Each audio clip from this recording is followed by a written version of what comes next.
जावरिया से खबर शामिल करते हैं। ये दीन जब भी मांझ पड़ने लगता है, हुसैन अलैहिस्सलाम अपने खून से उसे निखारते हैं।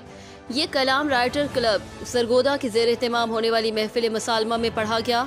महफिल मसालमा की सदारत मारूफ मरसिया निगार वाजिद अमीर ऑफ लाहौर ने की। मेहमान खुसूसी डॉक्टर जावेद आगा और सैयदा फराह शाह थे।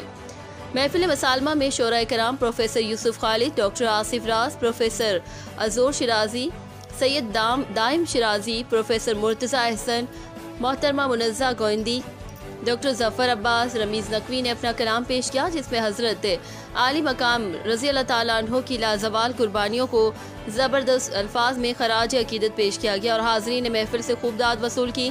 निज़ामत के फ़राइज़ प्रोफेसर मुर्तज़ा अहसन ने सर अंजाम दिए। रिपोर्ट हाजी ज़फ़र अब्बास, ब्यूरो चीफ, जावरिया सरगोदा।